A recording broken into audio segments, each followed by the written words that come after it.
I don't have my natural toolkit today, so I'm gonna have to use my artificial tools or my metal tools, however you want to call it. Tools of sanity, yeah, that too. So let's see, which ball should I do? I got a bunch of views on how to knap these unifacial spalls. I was looking back at my videos, and the one that is the most popular recently is a video of a spall similar to these. What's the big deal? I don't know. Why do I want popular videos?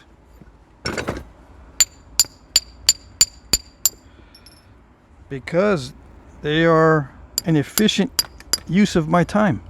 Yep. Good ad revenue. Good subscriber yield. Alright, people subscribe when the videos are popular. So why not? One thing I have noticed that some of you guys with Indy 500 brains have figured out how they are napping in India. It's on Facebook. It's making its rounds. There's some videos from TikTok, or at least one video from TikTok, that has a guy from India napping the way they nap over there. It's called reverse indirect percussion. And yeah, I've known about it for about when did I first see those videos? 8 years ago? I've known about it for 8 years, and some people are just waking up to it. Yeah. I was going to demonstrate it, but now that they found the videos, which for some reason were not easily accessible for a long time, I took them down from YouTube or something, but now it's out. You can just, I put a link in one of my previous videos in the description. I'll put a link in this one too. Reverse indirect percussion. Reverse indirect percussion. That's what they use.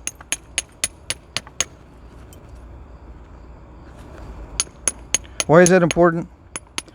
Well, because they flood our market with these little tourist, they're not little anymore, but they used to be really little tourist arrowheads. I call them tourist arrowheads because you see them in tourist shops. You can buy like a dozen for $5 or whatever. And some people are using them for their hunting arrows. Apparently they do work if you sharpen them up.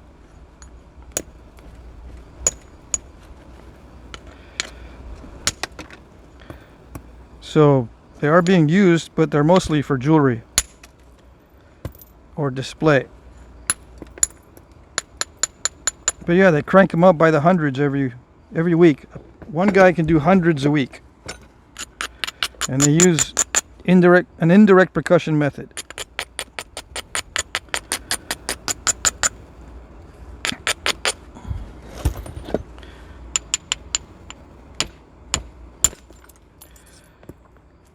So that tells you something right there about which technique is quick. What is the fast technique for napping? It's called indirect percussion. Indirect for short, but there's different types of indirect percussion. Two main types: the vertical indirect and horizontal indirect. When people say indirect these days in the US, what they're talking about is horizontal punches. Two different types of horizontal punch, maybe three. I use a supported horizontal punch. There are unsupported punches that you set horizontally and hit it and the punch falls away and you have to pick up the punch again and hit it and it falls away. You know, it goes like this. When you hit it, pick it up. This is the old style of horizontal punching where you just brace it here and there, hit it and it goes down somewhere, either stays in your lap with a pad or it just falls completely away. Set it up again, hit it again. That's an unsupported horizontal punch. Supported is when something is holding the other end. Stick it in the ground, put it behind your knee, someone else holding it, rocker punch, some kind of support holding the other end. I use a supported horizontal punch by holding it behind my knee. Now there are vertical punches. Most of them are supported. I have seen an unsupported vertical punch that just falls away when you apply force, but that's not very efficient. A vertical punch is usually held and remain held while you're removing flakes. Although, yeah, I have seen a punch just set up. This is usually for heavier work, set up by itself, and then you hit it with a. You need both hands to hit hit it like a log splitter wedge or something with a sledge of some sort, big old hammer. Then you need two hands for the hammer and strike the vertical punch that's unsupported and it just falls away. But that's usually for big work. For small work, it's always supported, as far as I know. Okay. Reverse indirect percussion is when you have an anvil with a point on it, supported in some way. Let's say it's like this. And then you strike the workpiece with a non-metallic object. It's usually a hammer made with plastic or bone or antler or some other material head. You hit the workpiece. You hit the workpiece and it removes a flake. You got to aim it and angle it so the flake pops away from your eyes. So they usually have this stick. It's usually just solid metal driven into the ground, most likely at this angle away from you. Place the object, your workpiece, on the anvil, strike the workpiece to remove the flake, and just keep doing that. The video on Facebook is showing notching, but you can do it for everything. Alright, so yeah, I saw that a while ago. I was going to demonstrate it. I was winging it there for a second just to show you, because some people just say, what? I don't get it. Reverse indirect? Yeah. In case you missed it, you have an anvil with a point on it, and you place the workpiece on that anvil and then strike the workpiece to remove the flake. It's highly risky. That's why a lot of these points from India are very, very thick, because hitting the workpiece is like one of the riskiest things you can do in flint knapping. Okay? This guy's like living on the edge, I guess. But that's what they're doing over there. It's highly effective if you have thick workpieces. I know some of you guys with Indy 500 brains are going, yeah, I can make it work with a thin biface. I can make it work with an ultra thin. Yeah, I can make it work with a Folsom. Oh yeah. Cumberland? Maybe Cumberlands were done that way. I don't know. Nobody knows. So, we can only know by accident. Yeah. Why by accident? Well, I say that because it'd just be lucky if you actually say, yeah, I know how they did it, this is how they did it, and then be correct. That would require some luck, and no one would know. You know, we're not going to know for sure. It's best to capture a bunch of techniques, and then one of the techniques might be the one. I like this type of indirect percussion because I can actually make thin bifaces. I've tried the reverse indirect. I don't like for one, I don't like the flakes flying up in the air. I like them flying away from me. And number two, I couldn't get it to, I couldn't get the feel. I couldn't get it to feel natural. But I'll probably have to demonstrate it in depth now that the Pandora's box is opened. Yep, after I mentioned that, some of you guys went right to work, burned up the computer, and found it. All right.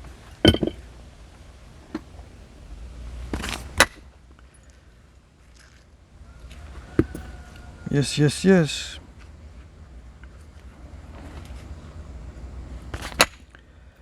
I've been requested to do a lot of different techniques over the years. By far the most common request is the parallel flaking. When am I going to do parallel flaking? I'm just going to refer you to the flake over grind guys. And then I'll get around to parallel flaking eventually as I get better. I'm not going to rush into it because it's not fun on the wrists practicing for that stuff. I don't like messing up my wrists. I'm getting older. It's taking longer to recover from those episodes of hours and hours of pressure flake practice. For what? When I can make a point with random flaking that I think looks better and can be done faster and made thinner than with the parallel flaking. Although yes, you can make extremely thin points with the parallel flaking, but they usually are thin to begin with, and you're just cosmetically putting the flakes in to either sharpen the edge or make it more regular, or both, or something. The parallel flaking does have an advantage in that it makes it very regular, probably very easy to slice meat, very easy to resharpen, that sort of thing. Because once you have a nice smooth surface, resharpening is pretty much a piece of cake. Especially if you already know how to do the nice patterned flaking, your resharpening pass is probably going to be a nice patterned flake again. Patterned flaking pattern. It's going to be a nice patterned flaking pattern. Yeah, that sort of thing. So yeah, are you guys having trouble with these unifacial type points, or these spalls that have one flat face and one turtleback, flat belly turtleback? Is that why that video was so popular? I don't know. I think I was yapping during that video too. Oh, and I found out that this is a side note, change the subject, not related to previous subjects, completely off topic. I found out in my analytics that the country that produces the most revenue for me changes every week, and sometimes they narrow it down by city. Although, you know, for a while there was Hong Kong. I don't know if that's considered a country or a city these days. I've heard it called a separate country, but who knows. Anyway, Bangladesh was the latest. I just checked it yesterday. Bangladesh. I would never have guessed. Now, is Bangladesh a city? I think it is a city. I don't know. My sons always make fun of me because of my geographic knowledge is not very good. I think Bangladesh is a country. All right.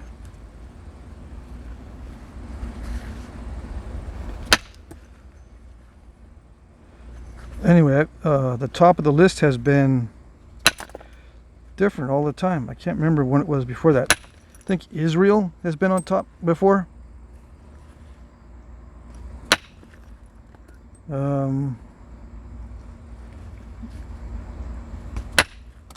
Jamaica. Jamaica was the top country for revenue one week. Yeah, I just keep forgetting to mention that these places where a lot of my revenue is coming from, or most of my revenue is coming from, changes. I guess it depends on what they're advertising. Different advertising campaigns. I think that they are doing advertising campaigns, right? I don't know. Anyway, I thought that was interesting. We'll get back to our regularly scheduled programming here. So yeah, unifacial spalling, no, refinement of the spall. Unifacial refinement of the spall. I still have a curve, a coive. How do I get rid of it? Well, same way you get rid of a bottle bottom curve. You got to lose some off the ends. I know, that's not what you want to hear. You don't want to lose any off the ends. No. I will listen to anything except for you telling me to lose length. Okay? Say anything you want except losing length. Okay? Go. You can lose some length. No!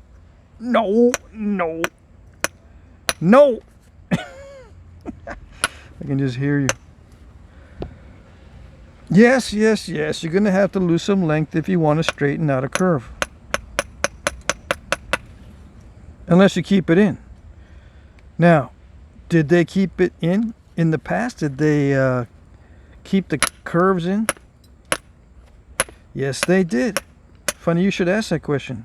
How did I know you were going to ask that question? Nobody asked that question, dude. Well, just in case some of you might. I know it's not a really common question. People don't ask questions like, did they leave in the step fractures on purpose? Did they leave the curves in?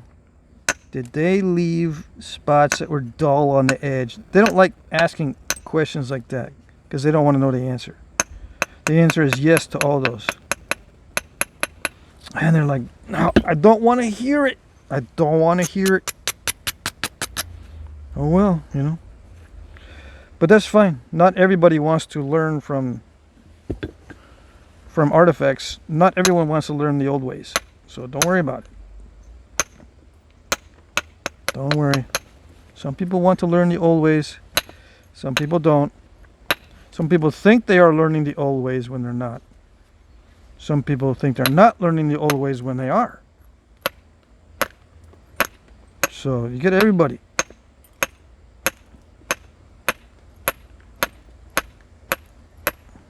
And we have a burden on our shoulders when we want to learn the old ways, since we don't know exactly how they did it, and we will never know.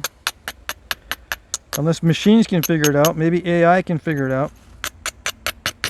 Anyway, we will never know, in our lifetimes probably, how they actually did it. So what we need to do, our burden, is to come up with as many ways as possible that it could be done in that way, and one of those ways will be correct. So you can rest assured that as long as you've got plenty of ways that you know, I know it's a burden to learn them all, but once you get plenty of different ways, one of those ways might be the way that they did it back in the day. It's the only way for us right now to do it. Now I say AI might figure it out. Yeah, they might be able to imitate Flintknapping eventually. We might be able to get a machine to Flintknap. A robot so sophisticated that it can Flintknap and then it'll study an artifact and come up with a way to replicate it exactly. Machines can be a lot more precise than we can. So it may be able to reproduce it exactly and then come up with like a 99% probability that that's the way they used to do it. Or 2 ways, each with high probabilities, or 3 ways, each with high probabilities. And narrow it down. Keep narrowing the possibilities down. We might get there. Okay. But I don't think that's anywhere near us right now. It's in the future. And by that time, maybe no one will care. It just doesn't matter. It doesn't matter how they did it. No one's going to use it. Especially now that we've got robot slaves to do everything. Yeah.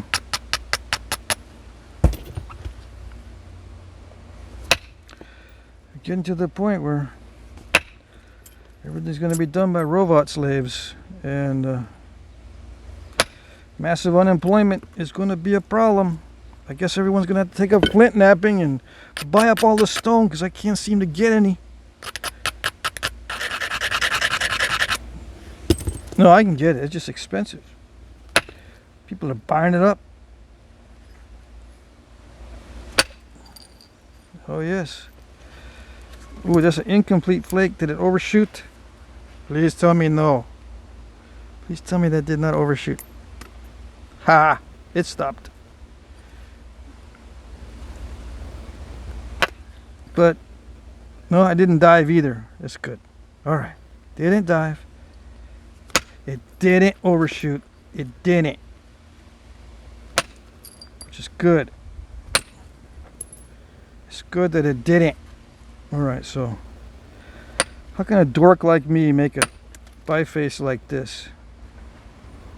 I don't know. That's a mystery too. I'm going to look back and say, how did a dork like that make a point like that? I mean, the point's not all that great, but still. It looks like he can't even dress himself by the way he talks.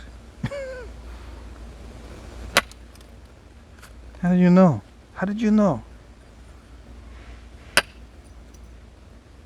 I'm lucky if I could put on matching socks, right? Yeah, I'm lucky. Well, that's the first stage. I'm going to bury it, just like the old ways. You want to learn the old ways? I got to bury it. Yeah, but you use steel, man. This is not the old ways. Yeah, well, I'm winging it. I forgot to bring my natural toolkit into the van this morning. It's in the storage area, the storage unit. But you know what? I didn't want to nap with them anyway. Yeah. What is this material, you might ask? This is Pedernal's chert from the Pedernal River. Now, is the Pedernal chert only from the Pedernal River? Or Pedernal? No, you can find it in other places too. That's just the nickname. And what does Pedernal mean? It means of the stone, or stone. It's Stone River. Pedernal. Pedernal. That's stone. Okay? Pedernales is a plural. Or rocks. It's Rock River, Stone River, whatever. Okay? And this is raw. These are raw chunks. So don't say that, oh, you're cheating, man, with modern tools and heat treat again. No, it's raw. It's cool stuff. It's cool stuff. Now, what was I doing just before this? You might ask. Okay, you didn't ask, but oh well. I was working on this one just before as a warm-up. I should not have done this as a warm-up because I couldn't stop it from stepping. It was very steppy. It's so steppy that I had to narrow the tips way down because I couldn't get these steppy areas out. And I'm lucky I blasted through the middle section here pretty well. But the ends were giving me lots and lots of trouble, and I still have a lump there. This is raw too, but this Pedernal chert is better quality for knapping than this Georgetown from the center of the nodule. This is center. I skin off the top flakes, separate those, and I nap the center into large blades. There are two reasons why I nap the center into large blades. One is they're bigger. The center is bigger. That's where I can preserve the width of the stone. And number two, they're very durable if you can get them thin. Very durable. Okay, so there it is. I tried to fill up the extra time, but it's only 25 minutes. Oh well, we'll just leave it there and call it good.